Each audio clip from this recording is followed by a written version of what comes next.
Hi there, and welcome to the show.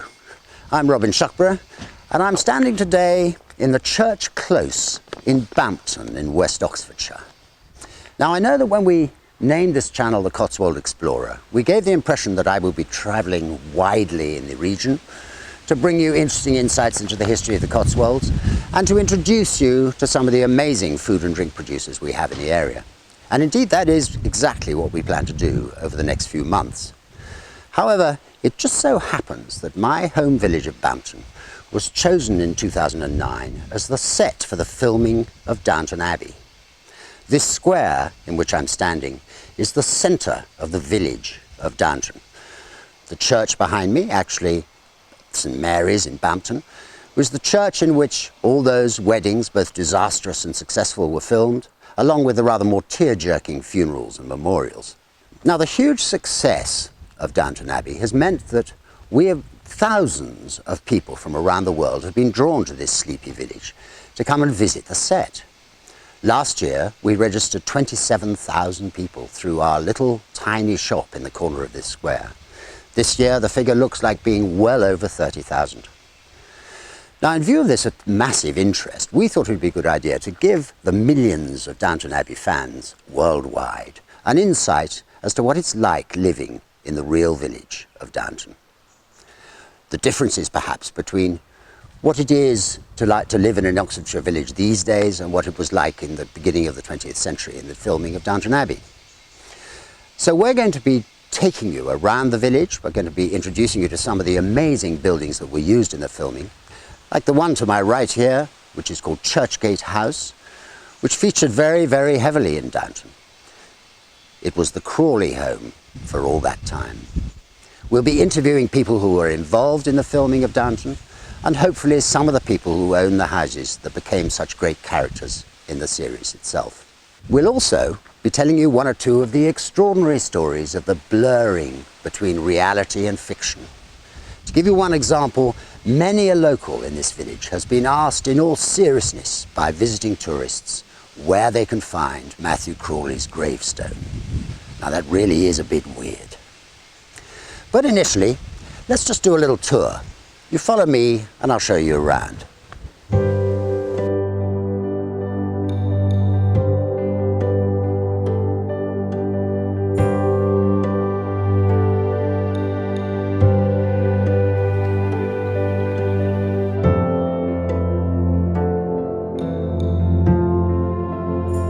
The first of the buildings we must visit is St Mary the Virgin Church in Bampton. Now, as I've already said, this was the scene in Downton Abbey of all those weddings and funerals that we all enjoyed so much. This is a church that was built largely in the 17th century. It's much bigger than you would expect in a village of this size. The village has a population of around about 2,000, but this is a really substantial and wonderful place of worship. That's partly because in this region, the wool trade in the 17th century was enormously successful, and great churches were built in order to celebrate that wealth. This is one of them. Let's go inside and have a look.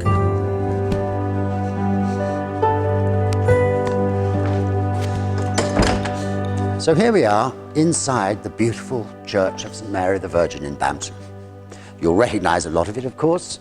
This is the aisle down which people walked for all those weddings.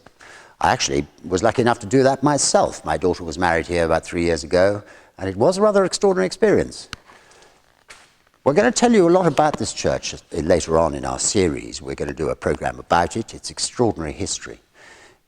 As I said, there's been a place of worship here since pre-Norman times. Some of the architecture in this church demonstrates that. But of course it was built and extended largely in the 17th century on the back of the wool business of Oxfordshire. There are stories to tell. For example, this old boy here was John the Baptist.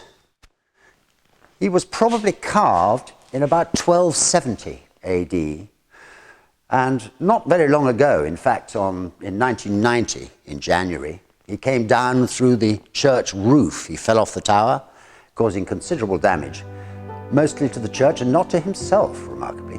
We'll tell you about him during our programme.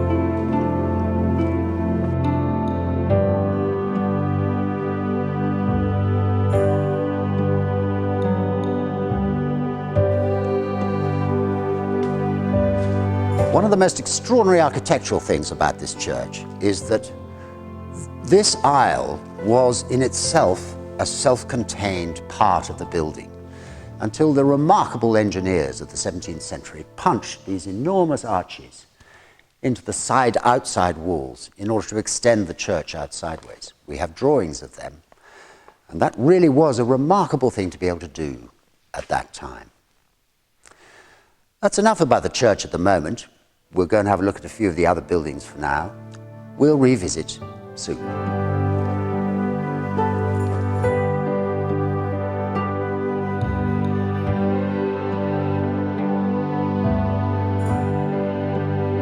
So that's St Mary's in Bampton. We'll be back, as I say, later on. The church is surrounded by some very, very beautiful ancient buildings, all of whom, which are now privately owned, but they were all of ecclesiastical origin.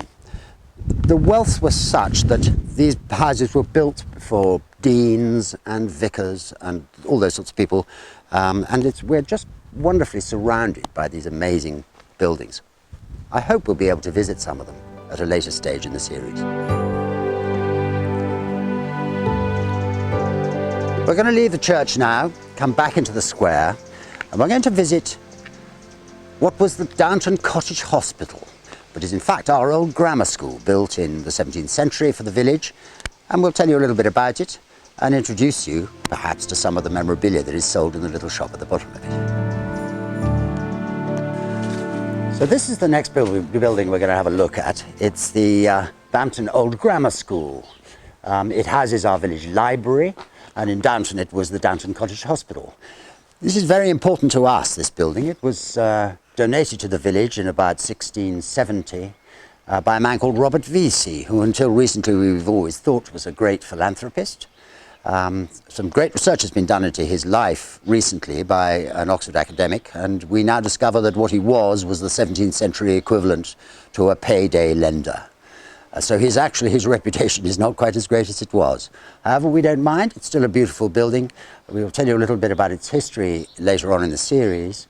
And it houses our small shop in which we sell to the tourists some Downton Abbey memorabilia. We'll go and have a look inside.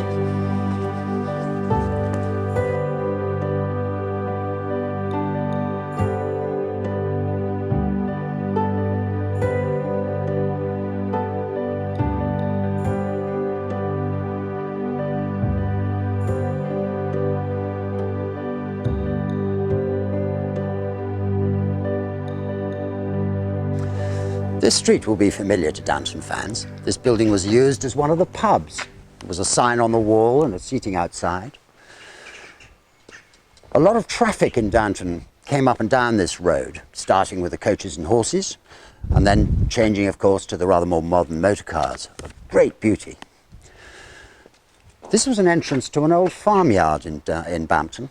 I will tell you later on in the series about the extraordinary way in which the village was set up, with all the great farmhouses in the centre of the village. A most unusual way of going about things. This building on the corner was the post office in Downton.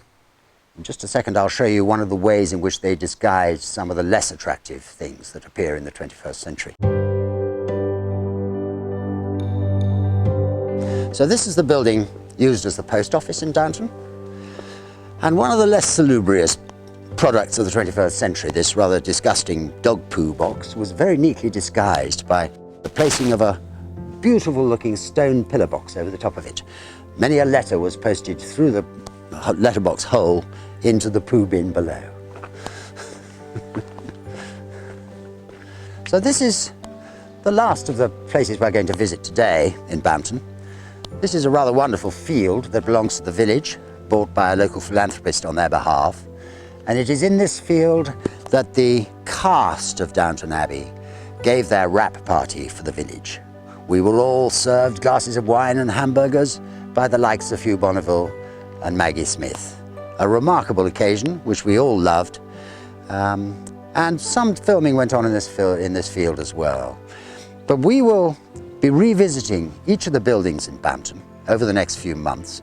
If you'd like to see the history of the extraordinary buildings, and indeed some of the information that there is regarding the filming of Downton, then please subscribe to the channel, and we'll see you next month.